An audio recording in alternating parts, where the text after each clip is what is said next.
Hello, Bitmonger family. It's been a while. Sorry that I haven't posted more recently, but I was up in Bangkok. I had to check out my condo and do some things for my son. Um, so that's done. I'm back down at my beach house, enjoying the good life. Um, Today I'm going to be doing a quick update on Bitcoin. We'll be looking at the global money supply, and we'll also be doing a quick update on Solana and how I see things going forward. All right, guys. Hope you're all doing well, and monger on. All right, Bitmonger family. As I mentioned, we will be looking today at why I'm bullish on Bitcoin and an update on where things are going, and also Solana. So I did a video previously looking at how uh, crypto and Bitcoin is correlated to the global monetary supply. This is all the central banks around the world showing how much they are increasing their um, their currencies. And as we know, as you increase the supply, that devalues it, it debases it, and you get less purchasing power. And that is why, you know, assets, stocks, and in particular hard assets like gold or Bitcoin go up. So let's take a look at this here. We can see that just since May 25th, it's gone from roughly $80 trillion all the way up to currently we're at 109 trillion. Jesus. It had a little dip right here. I was at 93. It's added 108. What date was that? That was on June 17th. So roughly in the past 2 weeks or so, about $25 trillion. My goodness. Now, the reason why we look at this is because usually Bitcoin lags this. This is Bitcoin in this light blue line. You know, this light blue line is the Bitcoin price action. And as we can see, it generally lags it. And it's usually about a 90-day lag on the M2 money supply. So I'm expecting Bitcoin to follow this trajectory soon. And that's why I'm extremely bullish.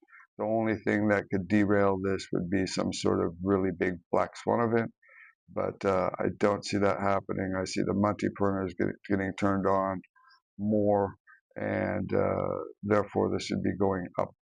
So let's take another look at Bitcoin's current price action, and we can see here that it is, looks like it's kind of range bound.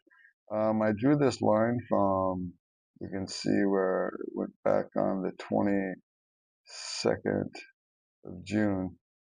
So a little over a week ago, I did a video on this one, and I was calling for it to come down. A good buy zone that you would want to nibble at is at 98,000, and it went right down there and it touched it, and then it bounced off of that and has rallied back up.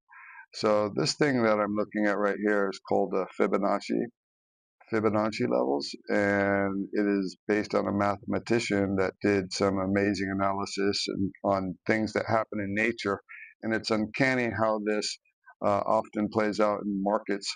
So you can use this tool to draw Fibonacci levels. So I drew it from the most recent 98K low up to this top. It looks like it's going to probably correct and come back down.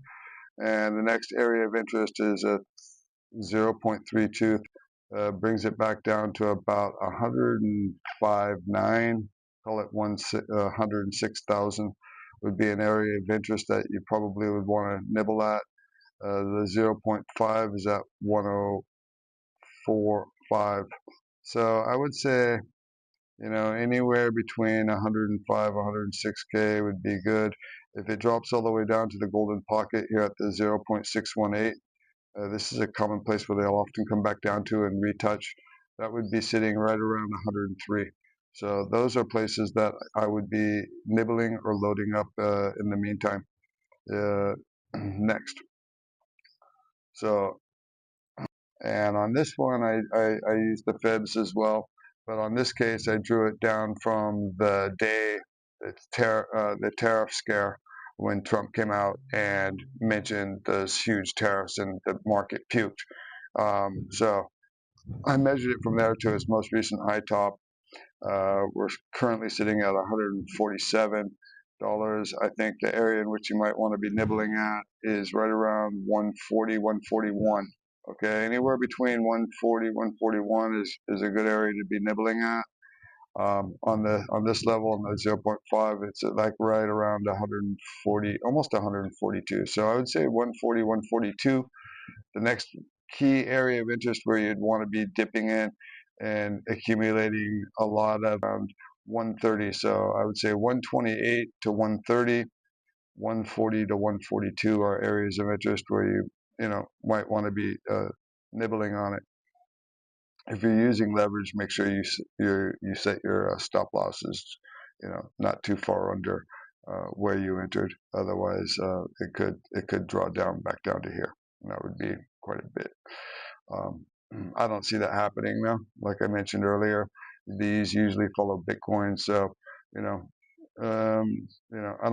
see it going back down to 130 in the near time.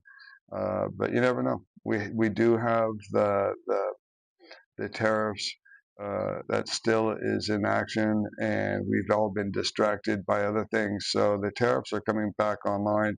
That could cause the market to be scared, and it could push it down here. But if we don't see a scare, then I suggest nibbling again at 140 to 142 is a good zone that I'm going to be looking at. I don't recommend you do it. Remember, I'm not a financial advisor. Do your own research. Um, this is just what I'm doing. All right, guys. Hope you're all doing well, and monger on.